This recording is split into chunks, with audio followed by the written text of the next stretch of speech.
हाँ जी दोस्तों, सभी को नमस्कार। तो दोस्तों, हमने कल कोलाम्बरा नेम पढ़ा था। आज उससे आगे जो भी पोर्शन हो उसको पूरा करेंगे। तो उससे आगे है पेराविद्युत पदार्थ। दोस्तों, पेराविद्युत पदार्थ क्या होता है? जैसे कि दो आवेश होते हैं। मान लो हम कल पढ़े थे कि दो आवेशों के मध्य लगने वाला बल।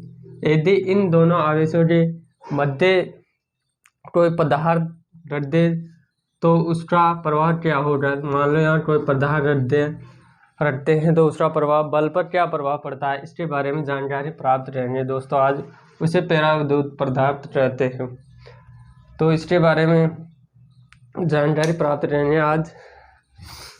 तो दोस्तों, पेराविद्युत पदार्थ क्या होता है, इसे ए आर से डिनोट करते हैं। दोस्तों, ए आर से डिनोट करते हैं। इसका सूत्र होता है निर्वात या वायु में आवेशों के मध्य लगने वाला बल। निर्वात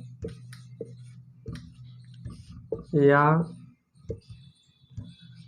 वायु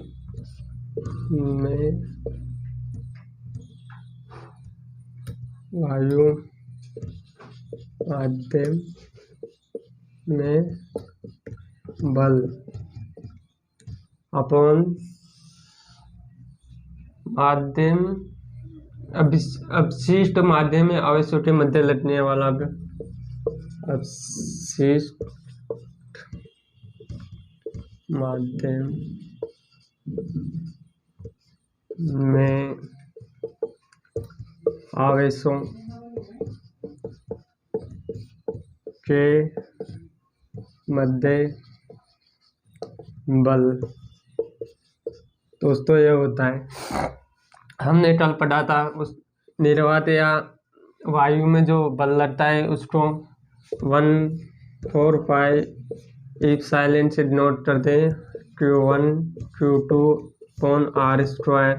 और माध्यम में जो बल होता है उससे 1/4 Q1 Q2 अपॉन r²। तो दोस्तों, इससे तो ये कैंसिल हो जाएगा, इससे भी एक कैंसिल हो जाएगा। बचाइए ई आर बराबर, ये ऊपर चल जाएगा दोस्तों, ई और एप्सिलॉन। तो दोस्तों, ये पेराविद्युत पदार्थ होता है। दूसरा सूत्र ये होता है, ये एक विमाहीन राशि है दोस्तों। विमाहीन राशि है दोस्तों, ये विमाहीन राशि, क्योंकि यहाँ पर बल की विमा तो कट जाएगी, क्योंकि यहाँ न्यूटन आएगा। न्यूटन दोनों कैंसिल हो जाएंगे, तो दोनों ये विमाहीन राशि बचती है। इससे हम तीसरा मान, जैसे कि ई माध्यम का जो पेराविद्युत पदार्थ रखते हैं उसका मान ज्ञात कर सकते हैं, जैसे ई आर अपॉन एप्सिलॉन। ये सूत्र होता है दोस्तों, इसको उतार लीजिए या स्क्रीनशॉट ले लीजिए। अब आगे देखते हैं कि जो पदार्थ रखता है उसका बल पर क्या प्रभाव पड़ता है।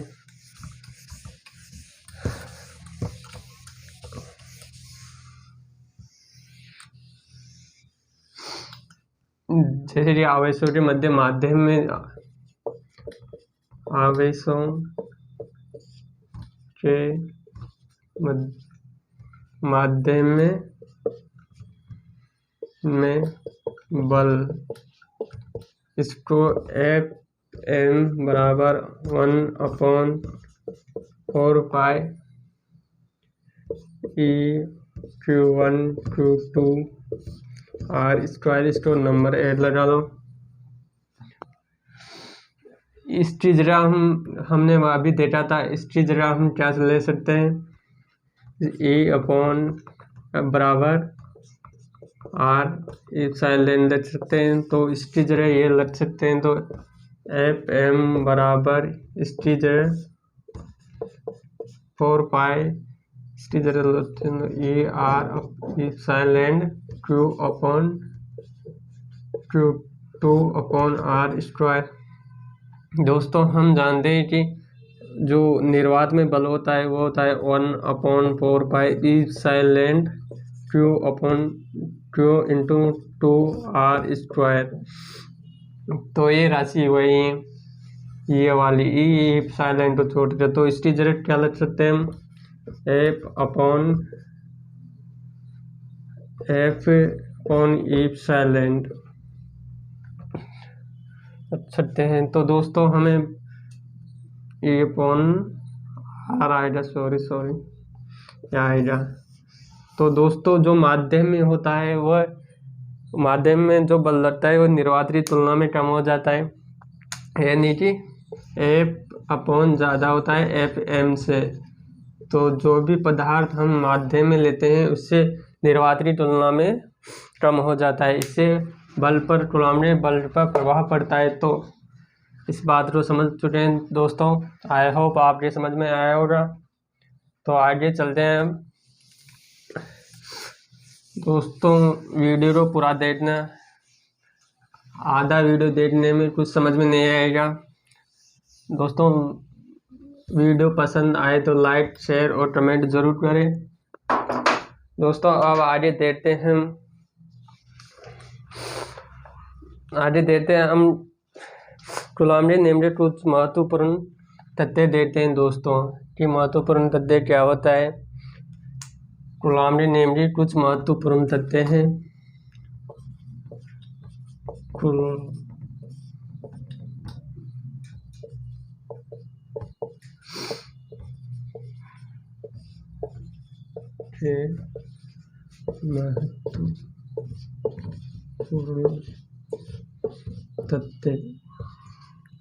कुछ महत्वपूर्ण तथ्य होते हैं दोस्तों कि कैसा बल है, कैसा तो दोस्तों ये एक गति के नियम की पालना करता है। जैसे कि कोई गति करता है, आवेश गति के नियम होते हैं, जैसे न्यूटन ने गति के नियम देते हैं, तो ये बल भी उसका ही एक रूप है। तो पहला इसे गति के नियम की पालन करता है, गति के तृतीय नियम से, गति के तृतीय नियम। दूसरा तथ्य है दोस्तों इसका, ये केंद्रीय बलों को डिनोट करता है दोस्तों, जो कि हमने पढ़ा था, जैसे कि ये Q1 Q2 है, तो ये केंद्रीय बलों को डिनोट करता है। जैसे कोई परमाणु होता है, जैसे ये परमाणु है, जिसमें इस कोशों में इलेक्ट्रॉन, इसमें नाभिक में जो पॉजिटिव आवेश होता है यानी कि प्रोटॉन होते हैं, तो इनके मध्य जो भी बल लगता है उसको केंद्रीय बल कहते हैं। तो उनको भी डिनोट करता है दोस्तों ये बल। तो इस प्रकार ये केंद्रीय बलों को भी दर्शाता है, केंद्रीय बलों को व्यक्त करता है, केंद्रीय बलों को व्यक्त करता है दोस्तों। तीसरा तथ्य है इसका, कूलॉम के नियम का स्तर विद्युत में, यानी कि कूलॉम के नियम जो लगता है ना, वो यानी कि आवेश यानी स्तर होने चाहिए, इसकी कोई गति नहीं होनी चाहिए। तो दोस्तों दो आवेश होते हैं, उनको स्तर रखना होता है। यदि ये गति कर रहे हैं दोनों, तो इनके मध्य जो कूलॉम का बल होता है वो नहीं लगता, यानी कि उसमें कुछ त्रुटि आ जाती है। इस कारण ये आवेश Q1 Q2 इस तरह होने चाहिए, इसलिए ये यानी कि इस तरह आवेशों पर लगता है ये बल। आवेश इस तरह होने चाहिए। यदि आवेश गति कर रहे हैं यानी कि कुछ मोशन कर रहे हैं, तो ये कूलॉम का बल नहीं लगेगा दोस्तों, उसमें कुछ त्रुटि आ जाती है। इस कारण आवेश को स्थिर रखना जरूरी होता है कूलॉम के नियम में। इसका चौथा जो तथ्य है वो है, चौथा तथ्य है दोस्तों, इस नियम के आवेश बिंदुपथ, यानी कि अभी बोला था मैंने कि बिंदुपथ होने चाहिए, यानी कि आवेश बिखरे, यानी कि आवेश स्तर यानी बिंदुपथ होने चाहिए, यानी कि आवेश की गति नहीं होने चाहिए। इसका आवेश बिंदु पत्ते होने चाहिए, आवेश इस तरह होने चाहिए दोस्तों। इसमें इसका जो पांचवा तथ्य हैं वह हैं दोस्तों, इसका 5 तथ्य हैं। यदि कोई आवेश मान लो Q1 Q2 दो आवेश हैं, इनके मध्य जो लगने वाला बल है वो F है। तो यदि हम कोई तीसरा आवेश इसके पास लाते हैं, मान लो Q3 आवेश लाते हैं, तो इस पहले जो बल लग रहा था उसका Q3 का कोई प्रभाव नहीं पड़ता है। आप जितने भी आवेश लाओ उस पर Q1 और Q2 पर जो बल लग रहा था पहले, अभी भी वही बल लगेगा, यानी कि कोई भी आवेश उसके पास ले जाने से पहले वाले बल पर कोई प्रभाव नहीं पड़ता। तो ये जो था वो 5 तथ्य था, यानी कि दो आवेशों के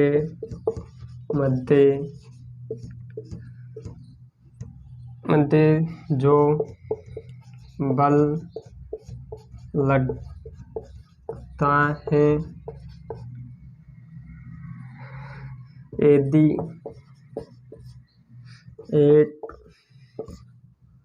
और आवेश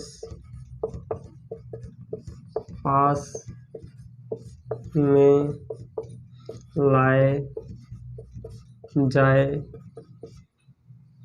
तो दोस्तों ये ऊपर रहा आपने उतार लिया, तो इसको मिटा देता हूँ मैं। लाया जाए तो उसका बल पर कोई प्रभाव नहीं पड़ता है। ये था दोस्तों हमारा 5 जो तथ्य है कूलम्ब नियम का। अब दोस्तों छठा जो तथ्य है उसके बारे में भी जानकारी लेते हैं। दोस्तों वीडियो को लाइक शेयर जरूर करना। दोस्तों जो छठा जो नंबर 6 पर जो तथ्य है, यानी कि कूलम्ब नियम जो होता है वह Q1 Q2 यानी कि ये इनके मध्य जो r की दूरी इस पर भी निर्भर करता है दोस्तों। तो ये r दूरी है ना दोस्तों, ये बहुत ही कम होनी चाहिए, यानी कि जो बहुत कम, यानी कि सूक्ष्म भी नहीं होनी चाहिए और ज़्यादा भी नहीं। यदि ये दूरी 10⁻⁻15 से कम 10⁻⁻ कम दूरी, इससे कम दूरियों के लिए ये बल लागू नहीं होता, यानी कि 10⁻⁻15 मीटर तो होनी ही चाहिए दोस्तों। इससे जो मध्य जो दूरी होती है वो इतनी होनी चाहिए, तो ये इतनी होनी, इससे ज़्यादा या इससे कम नहीं होनी चाहिए। इससे ज़्यादा तो हो सकती है लेकिन कम नहीं होनी चाहिए दोस्तों। जो ये छठा तथ्य था वो समझा दिया, आई होप आपके समझ में आया होगा। जो सादा तथ्य जो दोस्तों कूलम्ब नियम है उसका सूत्र होता है N4π Q/Q2/r², यानी कि जो बल वो होता है ना वो r² व्युत्क्रमानुपाती होती है, यानी कि ये नियम व्युत्क्रमानुपाती वर्ग के नियम का भी पालन करता है दोस्तों। अब आगे देखते हैं अगला टॉपिक। दोस्तों अब आगे देखते हैं अगला टॉपिक।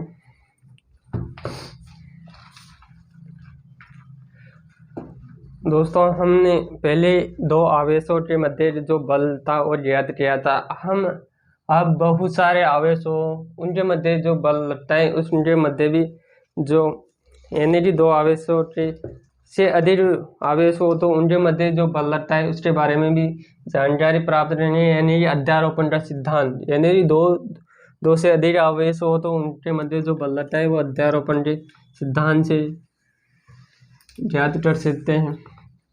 मान लो कोई ओ बिंदु है दोस्तों, ओ बिंदु है, कोई ओ बिंदु है यहाँ पर Q1 यहाँ पर Q2,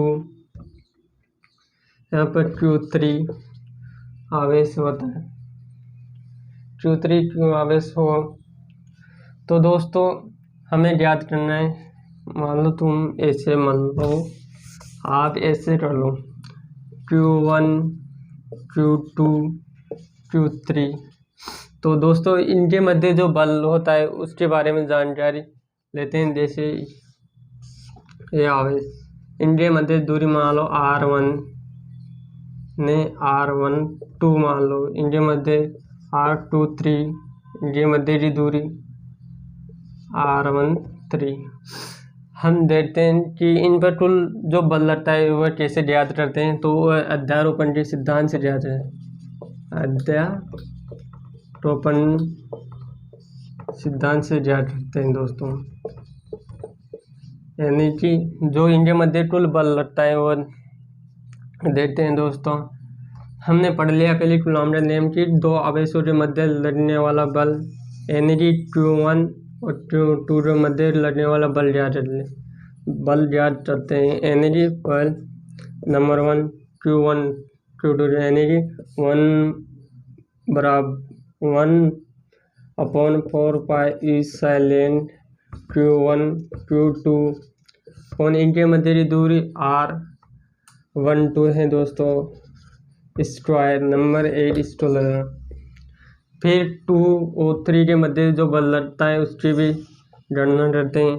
तो F2 1/4 pi epsilon Q2 Q3 इनके मध्य की दूरी 2-3 स्क्वायर, तो नंबर 2 लग जाते थे। अब नंबर 2 अब F3 भी जो Q1 और Q3 के मध्य जो लगने वाला बल है उसको भी 4 पाई epsilon Q1 Q3 R3 square. अब अध्यारोपण सिद्धांत ये कहता है जो बल है उनके मध्य उनको सीधा ही जोड़ दो। दोस्तों जो भी हो जिनको सीधा ही जोड़ना है तो इधर जोड़ देते हैं दोस्तों। तो हमें कुल बल ज्ञात करने के लिए तीनों को जोड़ देना है। F बराबर F1 F2 F3, तो इनका मान रख देते हैं दोस्तों। इसको मिटा देता हूँ दोस्तों मैं। इनको बराबर 1/4 epsilon Q1 Q2 R12 square plus 1/4 pi epsilon Q2 Q3 R23 square plus जो कि 1/4 epsilon Q1 Q3 R13 square. तो दोस्तों इस प्रकार यदि दो या दो से अधिक आवेशों के मध्य कुल बल ऐसे ज्ञात कर सकते हैं दोस्तों। इससे अध्यारोपण का सिद्धांत कहते हैं, यानी कि अध्यारोपण का सिद्धांत से ये ज्ञात होता है कि जो भी बल होने सीधा जोड़ देने हैं दोस्तों में। अब देखते हैं आगे।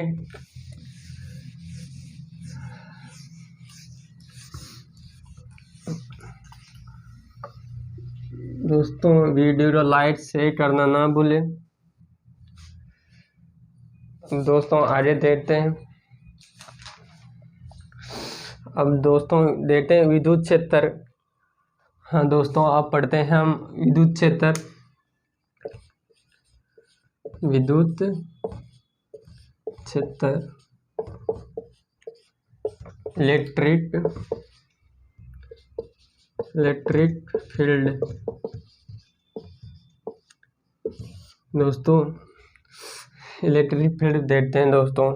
यदि दोस्तों कोई आवेश मान लो, कोई निकाय आवेश की निकाय मान लो Q1 है, यदि इसके चारों जो आसपास का क्षेत्र है, मान लो ये क्षेत्र है, इसके जो आसपास का जो क्षेत्र है, मान लो यहाँ पर कोई आवेश Q कोई आवेश क्यों लाता है तो इसका प्रभाव इस पर पड़ता है दोस्तों। यानी कि एक बल अनुभव करता है, उससे इसका प्रभाव पड़ता है, या तो आकर्षण करता है या प्रतिकर्षण करता है दोस्तों। जो इस यदि ये आसपास का क्षेत्र मान लो यहाँ तक इस पर प्रभाव पड़ता है, यदि ये आवेश को इस क्षेत्र के यहाँ करते हैं तो इसका इस पर कोई प्रभाव नहीं पड़ता है दोस्तों।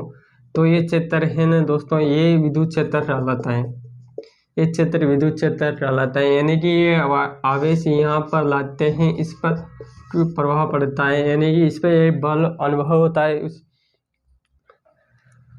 तो दोस्तों इसका सूत्र सर्वप्रथम जानकारी माइकल फैराडे ने दी थी। इसकी जानकारी किसने दी थी दोस्तों? माइकल फैराडे ने दी थी दोस्तों, माइकल फैराडे ने। इन्होंने कहा था कि यदि कोई आवेश Q1 है, इस पर जो बल लगता है यानी जो प्रभाव पड़ता है वो बल होता है दोस्तों F बराबर Q/E होता है दोस्तों। ये फैराडे ने बताया था।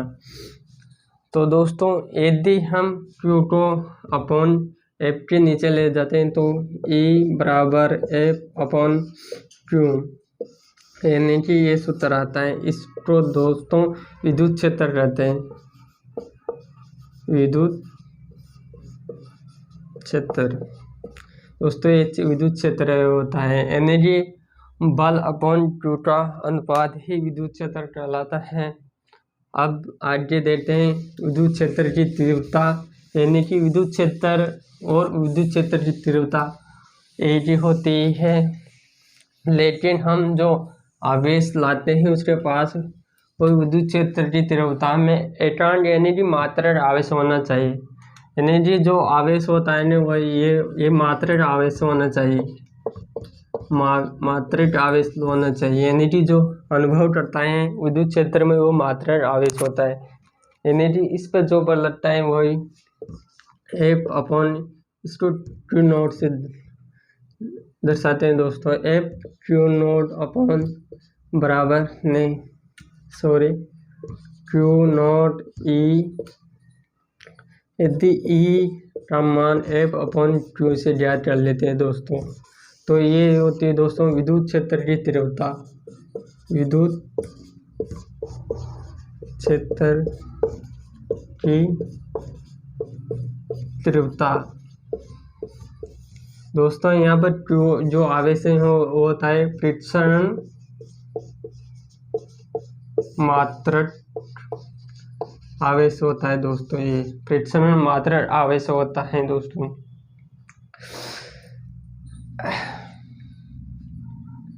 यदि दोस्तों Q आवेश बहुत ही कम हो तो इसको हम कैसे डिनोट करते हैं वो देखते हैं दोस्तों। यानी कि आवेश Q का मान बहुत कम होता है, यानी कि 8 होता है, तो इसको हम ये दोस्तों एक विद्युत क्षेत्र है वो ये सदिश राशि है, इसको ऐसे दर्शाते हैं दोस्तों। विद्युत क्षेत्र एक सदिश राशि होती है, इसको F/Q लेते हैं। यदि Q आवेश बहुत ही छोटा है तो दोस्तों इसको ऐसे लेते हैं, लिमिट Q0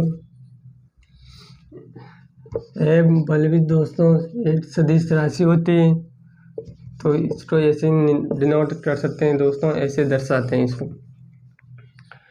दोस्तों। अब देखते हैं इसकी युमा देते हैं दोस्तों, इसका मात्रक क्या होता है वो देते हैं दोस्तों। युमा और मात्रक देते हैं दोस्तों, रटना नहीं है, हम निकालने सीखेंगे दोस्तों। कैसे निकालते हैं वो देखेंगे, रटने की जरूरत नहीं दोस्तों। तो इसकी युमा कैसे निकालते हैं वो देते हैं। इस विद्युत तीव्रता सूत्र होता है दोस्तों F/Q होता है दोस्तों। हम जानते हैं बल का मात्रक होता है न्यूटन, कूलॉम का मात्रक होता है कूलॉम। तो विद्युत जो क्षेत्र होता है, विद्युत क्षेत्र या विद्युत क्षेत्र की तीव्रता उसका जो मात्रक होता है N/कूलॉम होता है। इसकी युमा कैसे ज्ञात करते हैं दोस्तों वह भी जान देखते हैं। बल की युमा दोस्तों हमें पता होती है, जैसे M/1 L/1T-2 और जो हिस्ट्री कॉलम की विमा होती है दोस्तों A/T1 होती है दोस्तों। यदि इसको ऊपर ले जाते हैं दोस्तों तो ये माइनस का हो जाएगा, ये भी माइनस का हो जाएगा, तो ये इसमें जुड़ जाएगा। M/L1T वहाँ 2 था तो अब 3 हो जाएगा, -3 ये ऊपर जाएगा तो माइनस की घात हो जाएगी दोस्तों। ये दोस्तों विद्युत क्षेत्र की जो विमा होती है वो ये होती है दोस्तों। इसको रटना नहीं है, हमें याद करना होता है। कल करते हैं दोस्तों तो इससे हम याद कर सकते हैं, रटने की जरूरत नहीं है दोस्तों।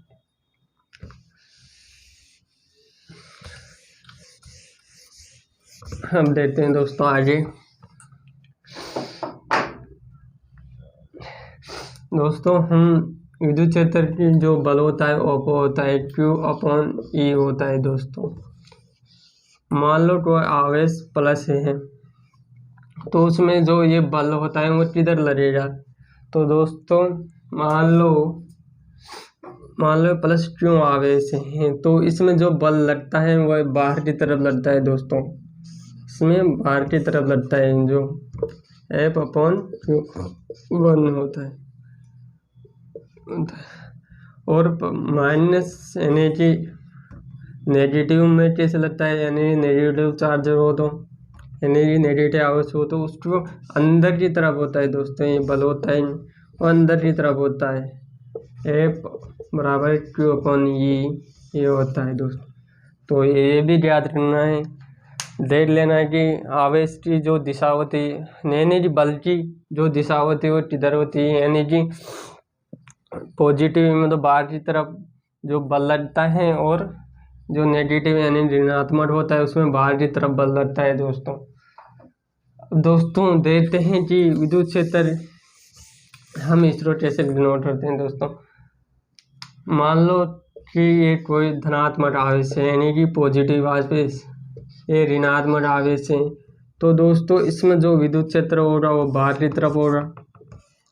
विद्युत क्षेत्र की दिशा जो बाहर की तरफ होगी यानी कि इसमें विद्युत क्षेत्र बाहर की तरफ होगा। इसमें ऋणात्मक में दोस्तों यानी नेगेटिव में अंदर की तरफ होता है,